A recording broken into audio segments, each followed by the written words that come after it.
built-in spotlight, and 3 custom grooming guides. Everything you see here for just $19.99. The all-new MicroTouch Solo full-body groomer. The one tool that does it all.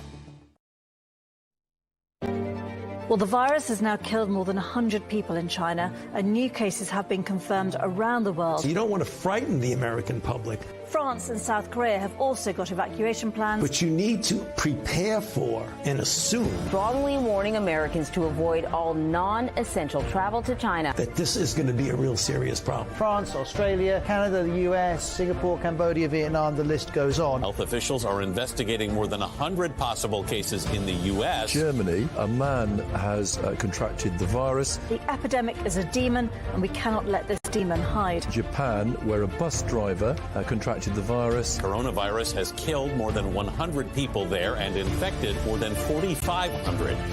We have to prepare for the worst, always, because if you don't and the worst happens. War Room Pandemic.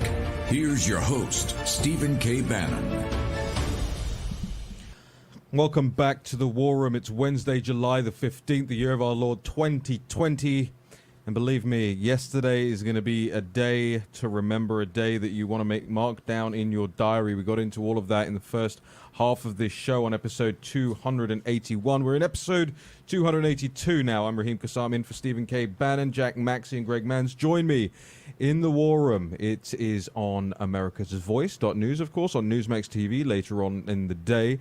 Blown through the Chinese firewalls by G News and GTV, subtitled in Mandarin, and of course on the John Fredericks Radio Network, and with multiple other partners all across the United States. Nearly 11 million downloads on podcast now as well. I think we even may have passed 11 million downloads. Thank you very much to everybody who subscribed to this show. Remember, the way the Apple rankings work, by the way, is subscriptions push you higher, not downloads. Subscriptions push you higher. So the more people you get to subscribe to this show, the more people will see us up top on the charts. The more people will then listen, and we can get more done and achieved. I think the show does achieve quite an awful lot, and one of those things that we've been on top of for the last couple of months has been, of course, the pandemic. The Dr. Maxey in studio has been one of the most cutting-edge people on all of this. If you think back, and if you want to even go back, if you've got the time, to some of the early shows and the things that we were discussing about the virus and about the spread and about the death rates and of course, about how the governors were dealing with this. Now, there's a lot of crowing out there at the moment from some on the political left, and I don't quite understand how that's happening, Jack. Why and how does Governor Cuomo think he has any way to call New York a success? Well, this is crazy. People, I don't know if you saw this. Governor Cuomo put out a poster with a sort of drawn mountain. It kind of looks like those New Yorker posters that used to let you look across the country. It's sort of that kind of style. We've got it up for the viewers. And it's meant to describe the victory of New York in terms of beating the virus, right? In quotation marks. Now, what was very interesting, Cuomo is getting... By the way, just as a programming thing, AVN, you can zoom in and like just pan down on that. I'm not sure if that's something you can do, but if you can zoom in and pan down for the video audience out there, this is the poster that Cuomo and New York have put out. Jack.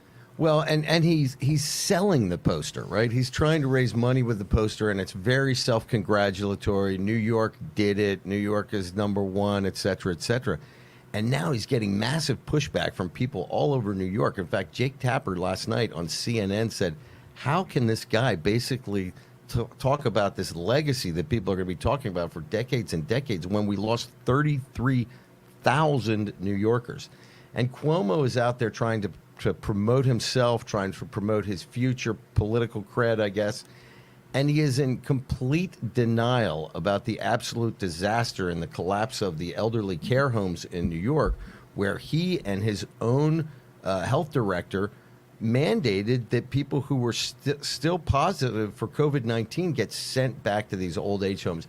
So what you're really seeing here with Cuomo is an attempt to sort of rewrite history in his own image before the tale of the tape really gets told, because the tale of the tape won't be kind. Can we go through this poster? I never thought I'd say that. Can we look in detail at this poster? Because fundamentally, I don't get it. I don't understand. Well, I mean, so this is meant to look like a magazine front cover, I guess. New York tough, it reads at the top. And then you've got a Cuomo quote, of course. Wake up, America, forget the politics, get smart. Then love wins at the top, which is, of course, was the gay marriage slogan. The one I love the best, it has this line. It says 111 days of hell. And then it has Cuomo and his doctor and all of his leaders lined up. And then it says, New York State leads again. Wow. New York State leads again. Highest number of deaths, highest mortality rate in almost the world. I think it's 165 per 100,000 in New York. Do they not understand, one in Hawaii? That literally this mountain, this is their curve, right? And this is them. You see on the right-hand side of this image, all these people. It says New Yorkers, healthcare workers, essential workers, out-of-state volunteers, and all these other people pulling this rope, and it says pulling down the curve together. That's not a flattened curve. That's a mountain.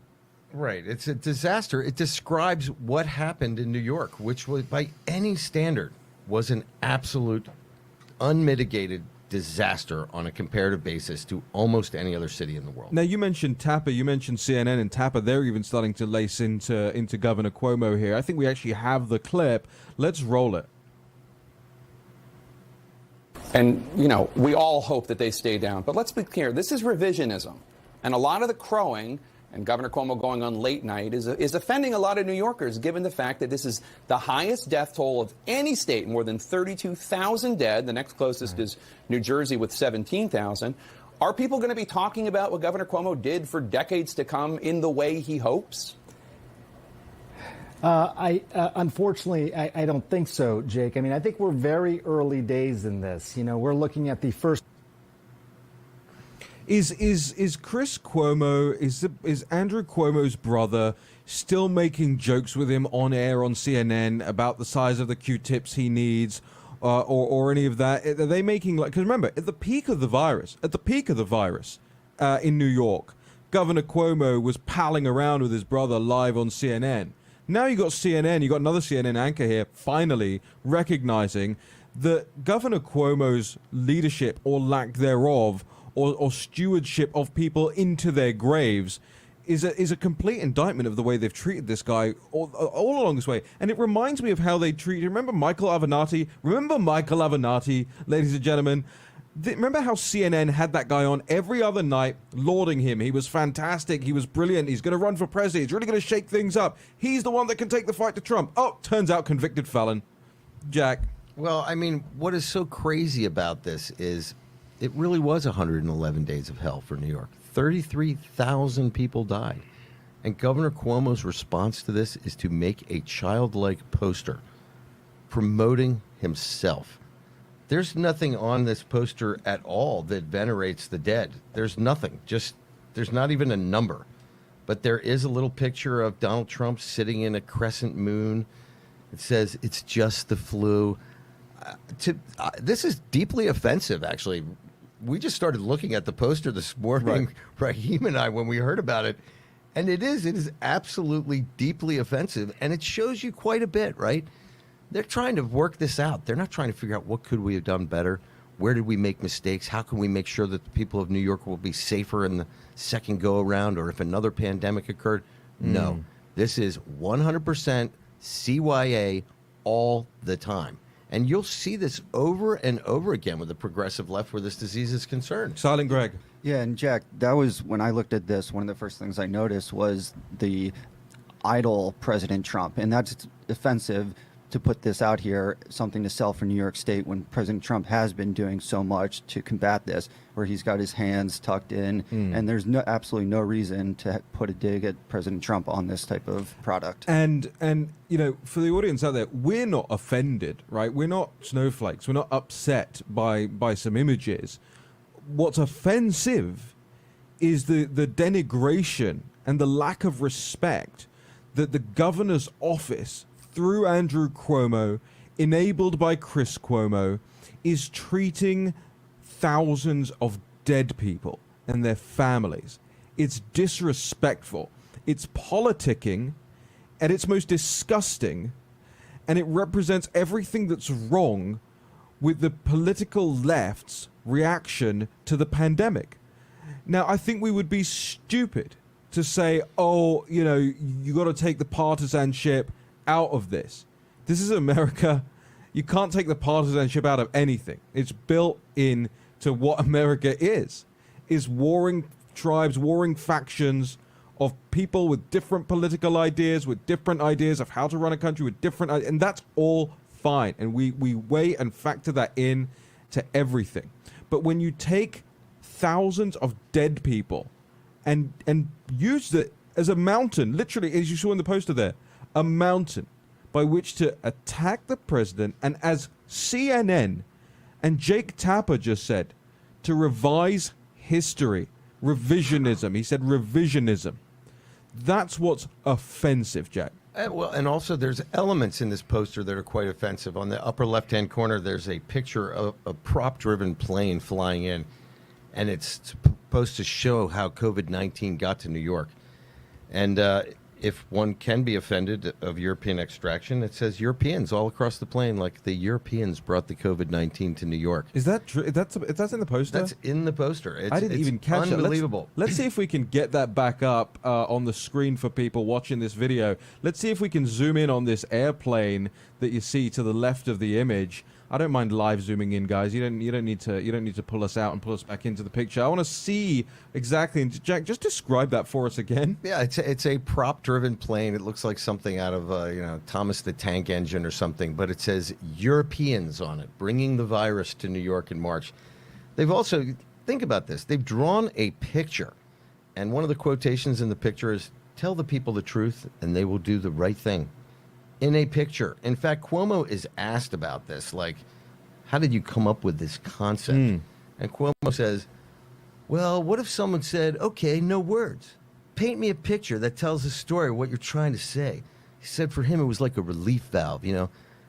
My God, these are elected officials who are supposed to be providing us the raw data. We'll go into the fact that the CDC has completely ruined their data. We'll go into the fact that New York has obscured the data on the deaths in the old age homes. We know it's already 50%, but it's probably higher because if you got an ambulance to the old age home and you died at the hospital, you don't get counted as dying at the old age home.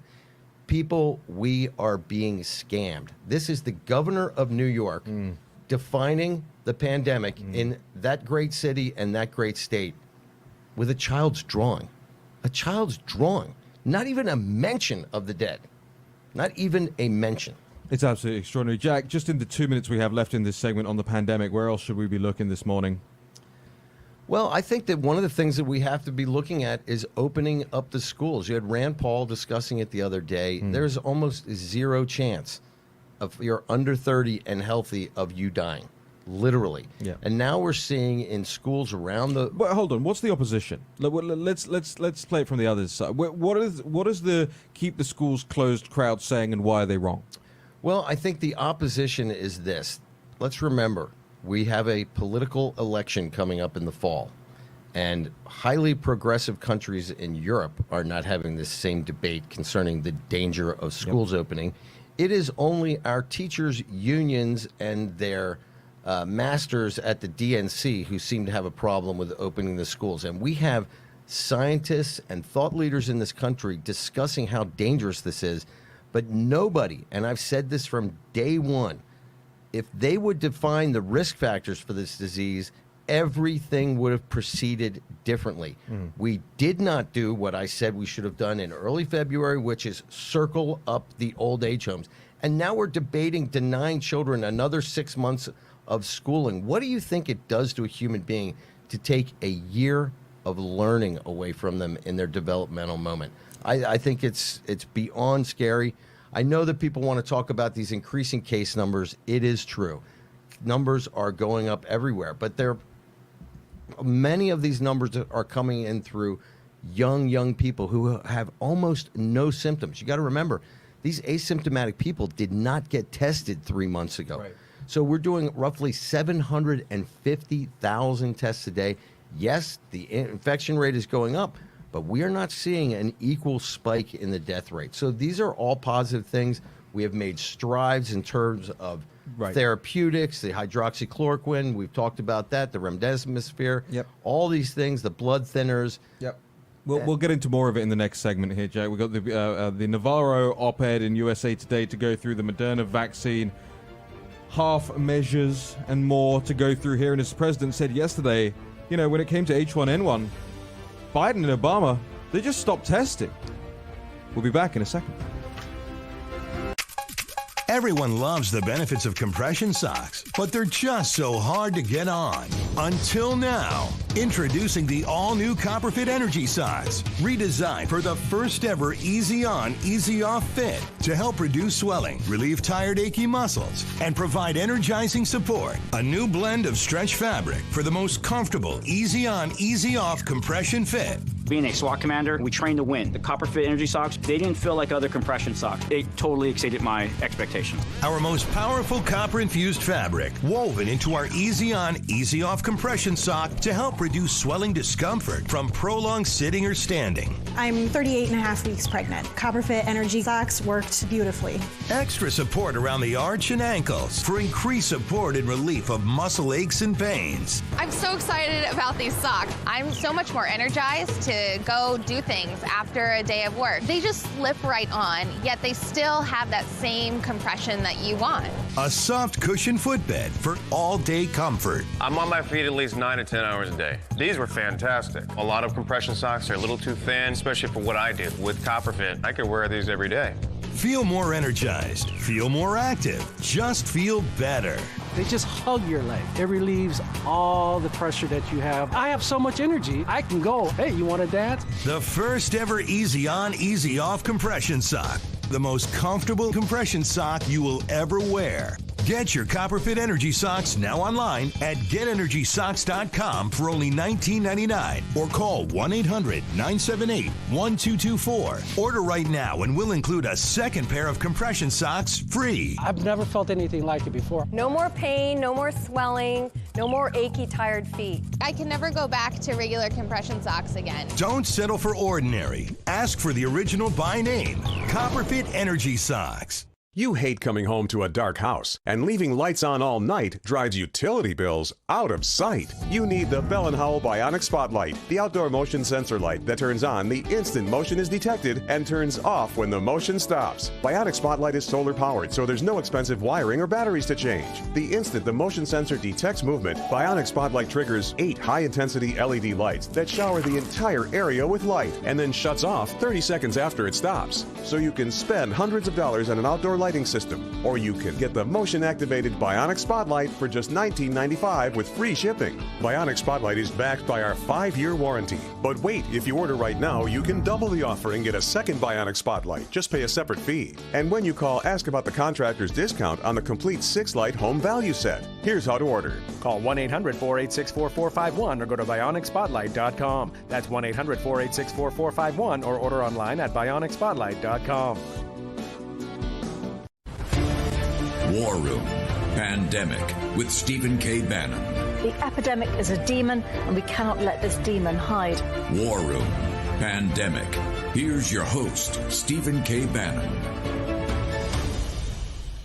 Dr. Fauci has been wrong about everything. So are the words of Peter Navarro, often on this show, the Assistant to the President of the United States, the Director of the Office of Trade and Manufacturing Policy, and as a lot of this audience knows, somebody who has been remarkably ahead of the curve and correct when it comes to the pandemic and the handling of it. Peter Navarro writing a short but blistering op-ed in USA Today, which popped early. It was early this morning or late last night. Late last night, I think it was first published.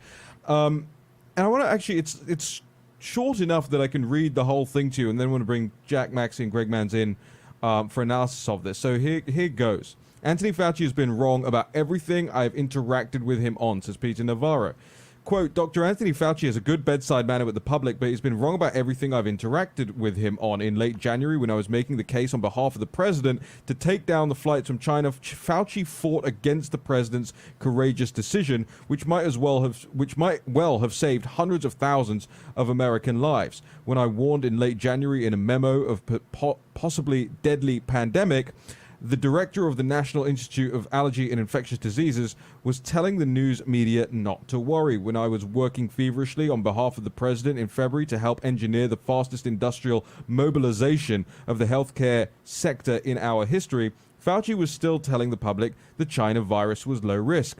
When we were building new mask capacity in record time, Fauci was flip-flopping on the use of masks. And when Fauci was telling the White House Coronavirus Task Force that there was only anecdotal evidence in support of hydroxychloroquine to fight the virus, I confronted him with scientific studies providing evidence of safety and efficacy. A recent Detroit hospital study showed a 50% reduction in the mortality rate when the medicine is used in early treatment. Now Fauci says a falling mortality rate doesn't matter when it is the single most important statistic to help guide the pace of our economic reopening. The lower the mortality rate, the faster and more we can open. So when you ask me whether I listen to Dr. Fauci's advice, my answer is only with skepticism and caution. As you can see, end quote. As you can see, that is a short but pretty blistering opinion piece in USA Today from Peter Navarro. Jack.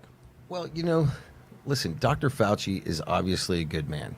Seems like a nice guy. And I think Peter Navarro was correct. He's got a great bedside manner.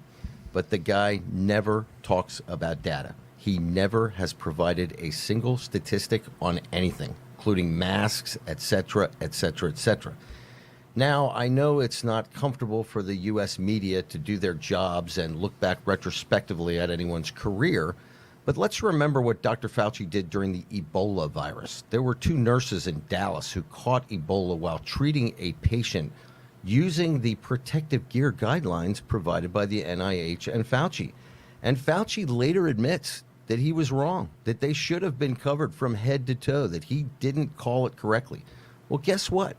He's not perfect. He wasn't perfect then. He's not perfect now. Every time we try to set somebody up on a pedestal, we're going to set ourselves up for failure. This is a dynamic situation, and unfortunately, Fauci, with his grandfatherly way of just sort of off-the-cuff discussing things, it provides fear, it provides comfort, but it doesn't provide any data. I really think that this guy ought to start a TV show or something like Mr. Rogers 2.0 podcast or something, because he has been putting out anecdotal information for the last 10 years that has been getting people sick. Go back and look at the Ebola situation. Fauci himself says that we had it wrong. The PPE situation wasn't the right way. We shouldn't have had any skin exposure. But again, he did this off the cuff back in 2014 and 2 people almost died. But no one ever discusses that. Fauci is held up as this supreme, perfect immunologist, the burning bush of science. All I see is a burning bush. There are no scientific documents coming out of it, from under it. I'd like this guy to actually concentrate on facts, and I would like people to, instead of attacking the president, who is not a scientist, he talks off the cuff. I get it. Fauci is a scientist.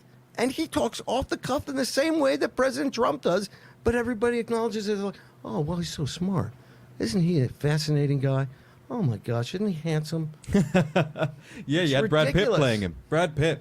Well, Brad Pitt already did play him. That's what I'm saying. Yeah. Yeah. Benjamin Buttons. That's wow. Jack Maxey with the dunk. Jack, when the media talks about Fauci, and you walk through some of it there, we have to remind ourselves, every time that the president or somebody in the president's team, whether it's Peter Navarro or somebody else, maybe even further afield on the Republican side, talks about Fauci, the media jumps to his defense and says, oh, he's under attack. He's under attack. It's possibly one of the only people in a government job right now, at least somebody who stands up on stage with the president relatively regularly, or has done for the last couple of months at least, who the media doesn't want any review of. They don't want any review of what he said. They don't want any review of the things he's ordered. They don't want any review of the interviews he's given. They don't want any review and accountability as government employees should have over exactly what he's achieved. So when we come on here and we diss Dr. Fauci, as you say, we're not dissing him because we think he's a bad dude. We're not dissing him because he probably votes Democrat. I couldn't care less. He is a government employee. He's there to do a job, and he does that job terribly, horribly, repeatedly. That's why people come at Fauci. That's why people are criticizing Fauci. And all of this other stuff, the conspiracy stuff that's all in the background, whether you want to connect your dots and circle the things and Bill Gates and all that stuff, fine. All of that's gonna come out in due course if it's true, and if it's not, you're just wasting your time. Let's get down to the nitty-gritty of this. He is bad at his job, and his badness is causing suffering, misery, and death. Greg Manns is signaling to me. And with such a focus on masks now, in March, Dr. Fauci said, quote, "There's no reason to be walking around with a mask." Yeah. I mean, this is what Navarro said. Every single substantive thing. Well, this is part of the problem with the media in general, Raheem. You and I have sort of talked about this over time. As long as you have the right opinion, you will never be hammered, right? As long as you are speaking Pravdas or New York Times talking points, you will never be hammered. And we saw this the other day with that woman who resigned from the New York Times, right? What did she say in her letter saying that she didn't want to be part of the program anymore? Barry Weiss. Barry Weiss. I mean, she hit them pretty hard. And this is the problem. We now have this media that is not really about reporting the news. They are about driving a narrative. Now, we could say that we're part of it, but at least we're open about it, right? At least we tell you that we have an agenda, and our agenda is to save this country from the Maoists and the communists who have infected the Democratic Party. Raheem?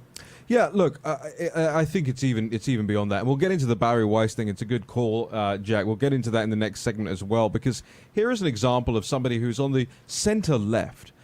And I got a lot of things to tell you guys about that, because we've seen it happen in the United Kingdom already. Remember, Jeremy Corbyn already took over the Labour Party, to the point where he's no longer the leader of the Labour Party in the United Kingdom. We were several steps ahead of you in terms of allowing our opposition party to be controlled by an overt communist, somebody who stands in front of Hezbollah flags, right? So now you're looking at what's happening to people like Barry Weiss getting kicked out effectively. What she called it, I think, is a constructive dismissal. Or similar to that. I think there's a different term you guys use over here. Constructive discharge from the New York Times. And you look at the seizure of the narrative from the political left. I mean, Joe Biden's unity plan with Bernie Sanders, it's not a unity plan, by the way. It's a full-on sop to the hard left. There's no unity about it. It's giving them every single thing they want. Maybe we should actually go through this line by line on this show in the next couple of days and go through this unity document. And actually, President Trump, by the way, if you didn't see it yesterday, in the press conference, I have it printed out here. I have every single page of it here. In the press conference, he basically goes line by line through Joe Biden, Bernie Sanders' unity document. We'll get into that in the next segment and how it pertains to Barry Weiss, Jack. Also, I mean, as we're talking about converting all of the government vehicles to electric vehicles, for the progressives out there, the people who may hate my guts but love the planet and care about lives, 82% of the cobalt that is mined in the world that makes up, necessary ingredient for the rare earths going into those batteries comes from the Democratic Republic of the Congo, where 500,000 people struggle in illegal mines to bring this stuff to the surface so that you can ride around with your latte in Santa Monica and virtue shame people with your electric car. The reality is small African children are literally being used like slaves to go through the gravel in the hot sun and pick out little pieces of cobalt so that a Tesla can be made in Northern California. If you really care about the world and you really care about, poor African children, then you should be absolutely opposed to this idea of creating electric cars. First of all, let's get another thing straight. We don't produce any of the rare earth minerals necessary to make those cars because we're so environmentally concerned about America. We don't have any smelters for lead or anything like that because it poisons the world. But we're perfectly happy to enslave 500,000 African children to get that little virtue moment, aren't we? People, wake up. You are part of the problem. Become part of the solution. Early on today, as we're planning this show, Steve texts us and says, we've got to come up with other things, what was going on in 1938, right? On September the 30th, 1938. And the reason, you heard him refer to it, but I want to explain, I want to be a bit more literalist about this. The reason it's so important for you to understand that is, remember, we said never again. The world said with one voice, never again. And now you got mumbly Joe Biden and the Democratic Party and all of their Marxists alongside them going, maybe again. We'll be back in a second. If you suffer from foot pain, ankle pain, knee pain, hip pain, even lower back pain, if just standing causes aches, soreness, and fatigue, the problem could be your feet. When your feet are out of alignment, your entire body is out of alignment and you're in pain. Now you can change all of that. Today, introducing Superthotics, the doctor-designed breakthrough that solves the problem in your feet and relieves the pain throughout your entire body. It begins with the cushioned BioLock heel cup that holds your heel and ankle in perfect alignment. Next, metatarsal and longitudinal arch supports distribute the pressure of your body weight evenly across the entire foot. Plus, these customizable inserts, which correct the angle at which your foot hits the ground, relieving your pain with every step you take. Imagine being able to dance, walk, work, play golf, or just spend an afternoon shopping without the aches, pains, stiffness, and poor balance that rob you of your active life. As a flight attendant, I spend a lot of time on my feet. The moment I put the Superthotics in, I could feel a huge difference. The pain in my knees went away, the pain in my feet went away. Not only am I wearing them for work, I am wearing them all the time. Imagine finally getting relief from painful problems like bunions, shin splints, corns, calluses, plantar fasciitis, and even stress fractures. Doctor-prescribed orthotics can cost $600 to $800. But you won't pay anywhere near that for Superthotics when you call the number on your screen or go to superthotics.com. For a limited time, you'll get the manufacturer's direct price of just $39.95. Call now, and we'll also include, at no extra cost, our soothing peppermint lotion to help invigorate your feet. You will also get our luxurious comfort slippers designed with durable memory foam. You receive it all. Superthotics are not available in any store. Call or go to superthotics.com now. I sent your new prescription to the pharmacy. Any idea how much it will cost? You have a choice. Insurance or GoodRx? I have insurance. Insurance is not what it used to be. People struggle to get their prescriptions covered, and prices keep rising. I recommend GoodRx. You get free coupons to save on your prescriptions. Compare prices to find the best discounts. GoodRx. Smart. Stop paying too much for your prescriptions. Download the free app today. My son needs this drug. I hope it doesn't cost too much. I hope my insurance pays for it. Can you tell me how much this will be? 67. Sorry. Wait, have you heard about GoodRx? GoodRx finds free coupons to help you save up to 80% on your prescriptions. Wow. I had no idea. GoodRx. Stop paying too much for your prescriptions. War Room Pandemic with Stephen K. Bannon. The epidemic is a demon, and we cannot let this demon hide. War Room Pandemic. Here's your host, Stephen K. Bannon. Well, in turbulent times, entrepreneurs need every helping hand they can get to come out of this pandemic stronger. Make sure you go to netsuite.com/Bannon. NetSuite by Oracle is used by 20,000 plus businesses across the United States to manage everything about their business, their HR, their financials, their expenditure, right from their phones, everything all in one place. And they put together the 7 actions that businesses need to take to come out of the pandemic ahead. You can get all of that, a free guide and a free product tour at netsuite.com/Bannon. That's netsuite.com/Bannon. Well, Twitter is not on the masthead of the New York Times, but Twitter has become its ultimate editor. The words of Barry Weiss, the editor who is resigning from the New York Times, or has resigned from the New York Times, with immediate effect as of yesterday. Barry Weiss was a center leftist and somebody who I wouldn't necessarily say was particularly a fan of anything on the right of politics, whether it's President Trump, whether it's any Republicans in the House or Senate, or any particular philosophies or ideologies associated with conservatism or republicanism. But Barry Weiss is the latest person to find herself effectively on the chopping block from the mainstream media. Cancel culture, getting Barry Weiss, but from the inside out this time. And there's an incredible resignation letter on Barry Weiss's website. We actually carried it at thenationalpulse.com as well yesterday that we'll get into in just a second. But I want to come back to something that we talked about before the break. Never again. Never again. When you think about the things that were going on in ordinary people's lives, on September 30th in 1938, when Neville Chamberlain comes back from Munich waving this flimsy piece of paper in his hand, and he says, "Peace for our time, peace for our time." A lot of people think it's peace in our time. They would be wrong. "Peace for our time," Neville Chamberlain said. Think about what ordinary people were doing all across the Western world when a politician was claiming that it was not worth seeing down the greatest evil in the world at that time. I'm sure it looks a lot like your life looks right now.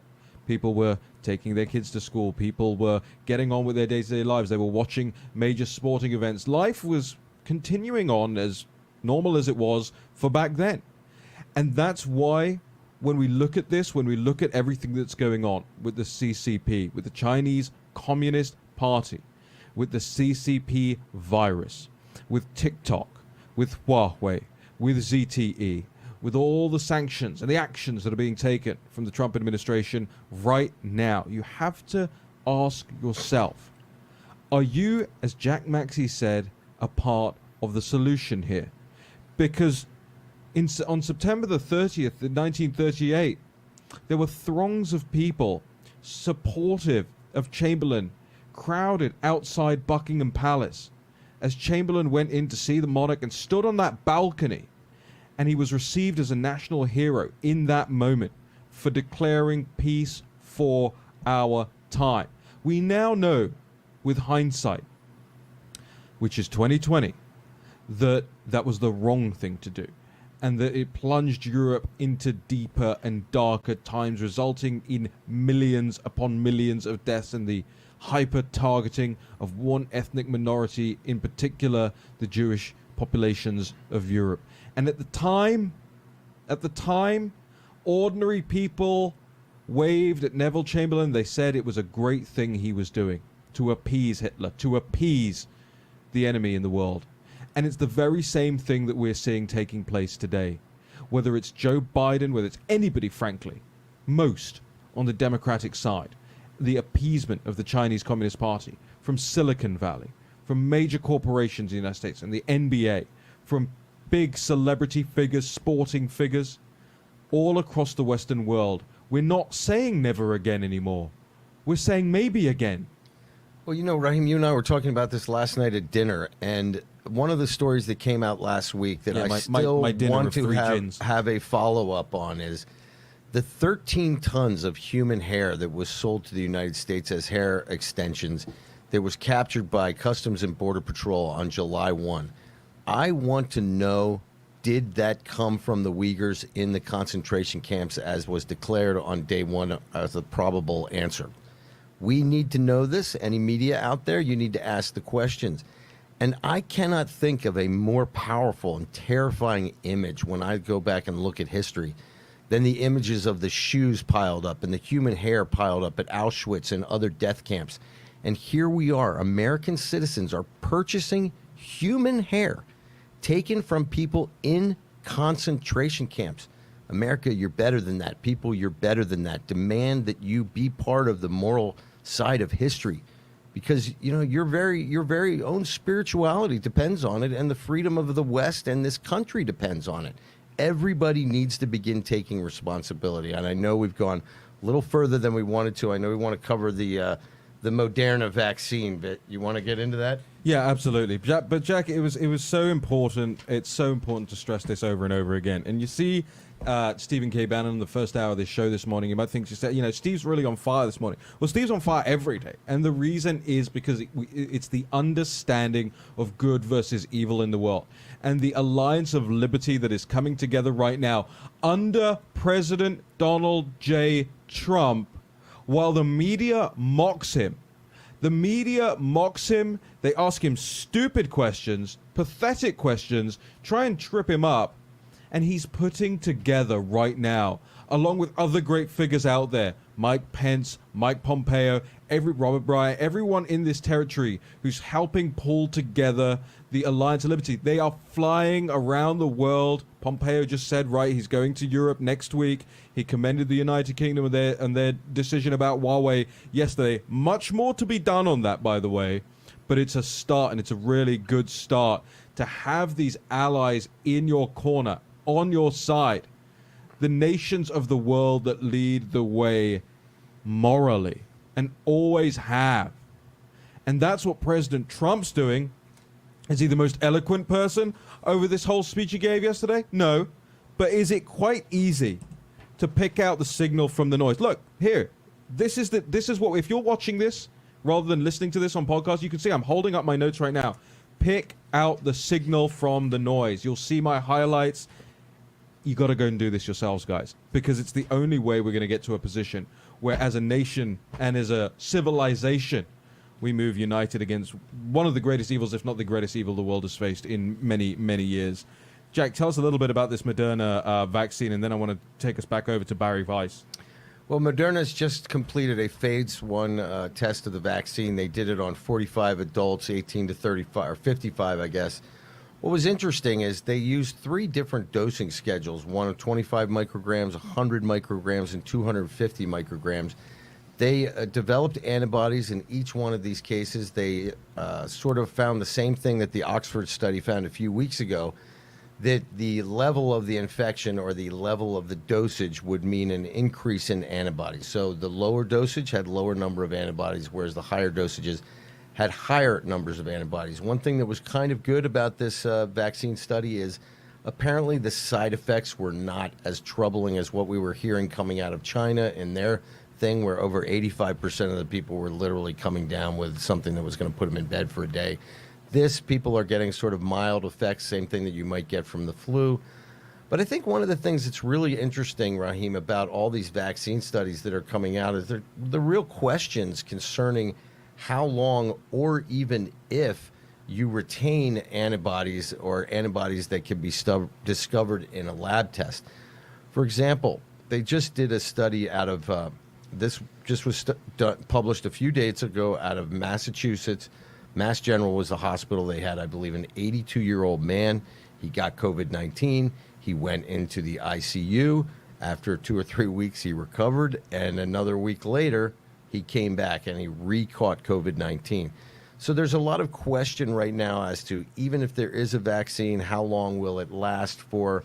We see this often with vaccines, even the flu vaccine. It has, despite what everybody wants you to believe, it becomes less effective as you age. Above about 60, 65, your ability to produce antibodies the way you did when you were 12 has changed. And when they say there are no antibodies, it doesn't mean that they're not necessarily a memory within your T cells to respond effectively, right? It means that almost like your T cell, they're not free antibodies rolling around in your bloodstream. But when your T cells see the virus that they've been exposed to, they have the ability to generate an immune response out of their kind of memory bank. And I'm explaining it poorly, but I think everyone can understand. Yeah. I think that the key thing with all these vaccines that we have to understand is if they're not really that effective, and if it turns out that this coronavirus is like several other coronaviruses that are circulating around the world, that the immunity for it may be only, say, a year or maybe less. It may end up being that the coronavirus has to be an additive in all of our annual flu vaccines. We have a lot of problems. I think right now, Raheem, 40% of the people in America say that they're not even going to take it, right, even if the vaccine is available. Right. So it's a very interesting dilemma that we have. I think that one of the things that we're learning, Raheem, is that we're going to have to just figure out how to live with this, right? And modern science is both a great benefit, but in some cases like this, it's kind of a hindrance. For example, if the coronavirus had occurred in 1930, would we have even known that it was a coronavirus? And would we have reacted in the same way? Right. I doubt it. Right. And of course, at the very same time, you still have people in very prestigious organizations, or at least formerly, like the former head of MI6, saying, hey, look, there are big questions over where this came from. Oh, yeah, and I think that there's a very legitimate discussion out there. It's been going on for some time, and the Chinese have to answer the origins of this. Was it a gain-of-function experiment gone wrong in the Wuhan lab? And when we say gain-of-function, this is a study of how viruses infect a host. Yeah. And how perhaps we could make a virus more infectious. Now, we're not saying that we know that they did that, but this is part of the speculation. One thing very interesting for the viewers, the World Health Organization just sent their team over to discover the source of the CCP virus last Friday, and apparently they're still in negotiations with their Chinese counterparts about how this discovery process is going to go. Now, conveniently, Wuhan is under about 12 feet of water now, so whether or not we're really going to be able to discover the original origins is going to be a question mark. But I think a bigger question mark is, why have the Chinese not been open about the source of this virus from day one? As my mother said, if you don't have anything to hide, why are you hiding? Right? Well, we're going to be back after this break with more on the breaking news that's coming out right now. In the other document that's up on the White House's website from yesterday, the president's executive order on Hong Kong normalization. We picked out on page 5, it is here, I believe, the steps to terminate the Fulbright exchange program with regard to China and Hong Kong with respect to future exchanges for participants traveling both from and to China or Hong Kong. And nobody in the media seems to have noticed this. Does anybody in the media bother to read these things anymore? Well, I'll tell you something. One person who goes through a lot of what the CCP is doing on a very intricate level is Natalie Winters, our senior reporter at the National Pulse. She'll be joining us in the next segment to talk about this Fulbright exchange program, which she's had her eye on for some time, which kind of appears to have blindsided a lot of the media, if they even read it. I'm not sure about that. War and Pandemic returns with Natalie Winters in just a moment.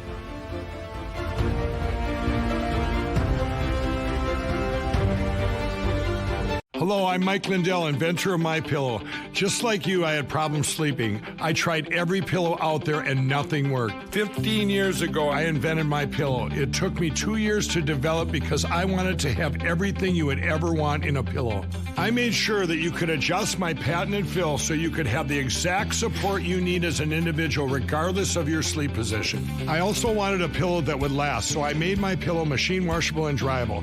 I back MyPillow with a 10-year warranty and a 60-day money-back guarantee. Not only that, I do all my own manufacturing in my home state of Minnesota. I really like the fact that it was made in the USA. I think that USA products are a better quality product. I've tried a lot of other pillows, and nothing's worked like MyPillow. I'm interrupting this commercial right now to give you deep discounts, not just on my pillows, but also my mattress toppers, sheets, and so much more. For example, you can get body pillows regularly $89.99, now only $29.99, or MyPillow dog beds for as low as $19.99 with your promo code. I used to think that sheets were just sheets. I got the Giza Dream sheets. They are the most comfortable sheets I've ever had. The Go Anywhere pillow is so easy to just roll up and take anywhere I want to go. Go Anywhere pillow is really comfortable, so that's what I really like. It's nice and supportive, and it's nice and small. The MyPillow topper, for the first time, has enabled me to have a cool night's sleep. I'm able to go to bed and just get rest. That's 3 inches of wonderful that's in the MyPillow mattress topper. It's just like a firm cloud. MyPillow helps me get a good night's sleep so I can do my job in the morning. Go to MyPillow.com to get deep discounts, not just on my pillows, but so much more. For example, you get body pillows regularly $89.99, now only $29.99, or MyPillow dog beds for as low as $19.99 with your promo code. For the best night's sleep in the whole wide world, visit MyPillow.com. Hi, Hunter Ellis here for Night Hero Binoculars by Atomic Beam. These binoculars let you see anything, even in pitch black darkness. Gotcha. The secrets are powerful wide-angle atomic beam laser that reveals objects up to 150 yards away, hidden by darkness. During the day, Night Hero gives you 10 times magnification. And when the sun goes down, press the Night Bright button to see clearly in the dark. Light up garbage-eating critters or spot thieves before they even get close. Call or click now and get Night Hero binoculars with laser illumination technology for just $39.99. You'll also get a protective carrying case, yours free. Order right now and you can double it. Plus, get our best-selling atomic beam flashlight, just pay separate fee. We'll even ship them to you free. You can get it all, but you have to order now. Call 1-800-788-1008. That's 1-800-788-1008. Or visit bynighthero.com. That's bynighthero.com. Order now.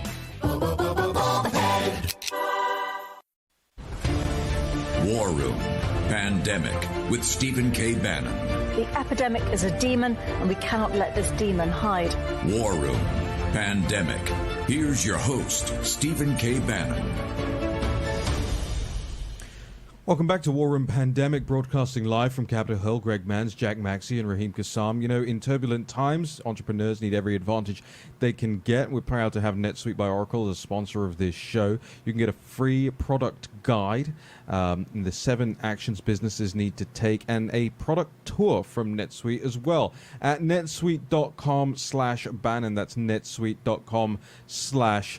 Earlier on in this hour, I talked to you about Barry Weiss. Now, maybe some of you don't know who Barry Weiss is, but is a pretty well-respected writer, self-admittedly on the center-left of politics, but not one of these screeching, crazy liberals. Has had moments, I would say, that are very much anti-Republican, anti-Trump, but nevertheless is a pretty well-respected person. Now, Barry Weiss has worked for several different magazines. She's worked for the Tablet magazine. She worked at the Wall Street Journal.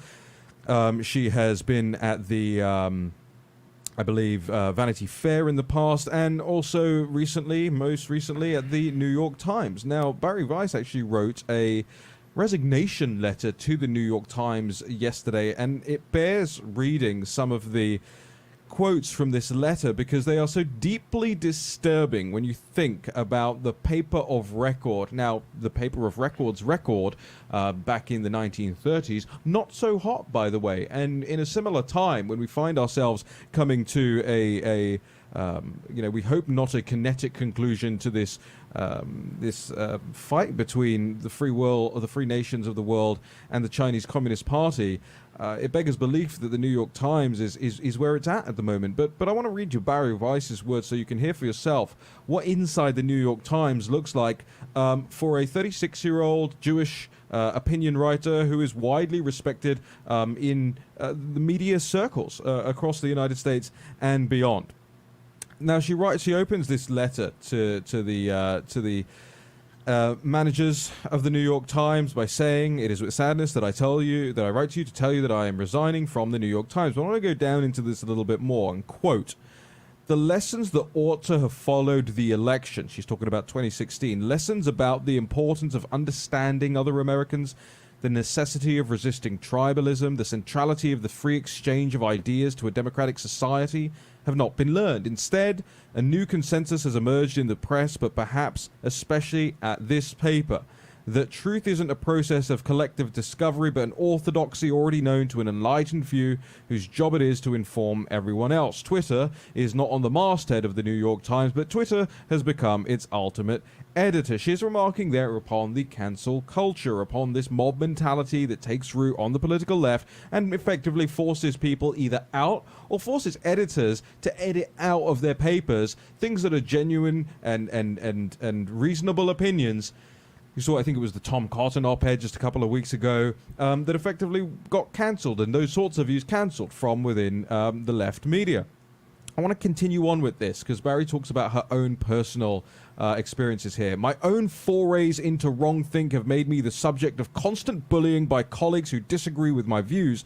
They have called me a Nazi and a racist. I have learned to brush off comments about how I'm, quote, writing about the Jews again. Several colleagues perceived to be friendly with me were badgered by co-workers. My work and my character are openly demeaned on a company-wide Slack channel where masthead editors regularly weigh in. Some co-workers insist I need to be rooted out of this company if it's truly to be an inclusive one, while others post axe emojis next to my name. Still, other New York Times employees publicly smear me as a liar and a bigot on Twitter with no fear that harassing me will be met with appropriate action. They never are. There are terms for all of this: unlawful discrimination, hostile work environment, and constructive discharge. I'm no legal expert, but I know this is wrong. And this op-ed, we've got it up on the National Pulse, is at barryweiss.com, BARIWEISS.com. It bears reading, ladies and gentlemen, because this is who your news media is. The comment that she made that really frightened me was, I was always taught that journalists were charged with writing the first rough draft of history. Now history itself is one more ephemeral thing molded to fit the needs of a predetermined narrative. Sounds like the 1619 Project, doesn't it? Bingo. Speaking of people who actually do journalism, let's bring in Natalie Winters here now. Natalie, senior reporter at thenationalpulse.com. Natalie, thanks for joining us. We've got only, I'm afraid, about 2.5 minutes left because I really wanted to bring people this news about Barry Weiss. But you are somebody who has followed China so very in depth, and this morning we picked up on this Fulbright exchange program referencing the president's executive order on Hong Kong normalization. But you've actually been looking, because you're a proper journalist who does their job properly, you've been noticing about this Fulbright exchange program for some time. We've got 2.5 minutes. What do you know, Natalie Winters? Sure. Well, there's been little to no reporting on how this program, which is subsidized by taxpayer dollars and administered by the State Department, is being used not only to bridge the gap between Chinese Communist Party propaganda and American classrooms, but also launch Americans who go and study in China as part of this program into contributorship roles at China Global Television Network, which is a registered foreign agent in the United States. And on these outlets, you see professors such as James Ray and Dennis Hickey pushing narratives such as Hong Kong protesters, quote, calls for independence have a hopeless and naive perspective, again, at odds with the United States stance on the issue, or even saying policies that, quote, counter China's rise do not make America great again, but rather create chaos and insecurity, and other anti-Trump narratives on these state-run media platforms that, you know, they're airing alongside forced confessions and ridiculously biased coverage of events like these Hong Kong protests. But even more concerning is that this disinformation has reached American classrooms, as these professors, such as James Ray, has described China's ascent to power as a, quote, peaceful rise, insisting that it needs a, quote, stronger military to defend its economic interests, during a lecture that, a story we'll have up soon on the National Pulse, in slideshows that he's telling students over at Cal State San Francisco. It fundamentally goes back to the thing that if American students want to learn about China, they don't need to be learning from individuals who've studied in China and are spewing Chinese Communist Party talking points. They can learn about the China that's taken American jobs, engaged in intellectual property theft. We've got to bounce. Yes. We're going to bring you back on later on this week to cover this in more detail. But where can people follow you on Twitter, on Parler?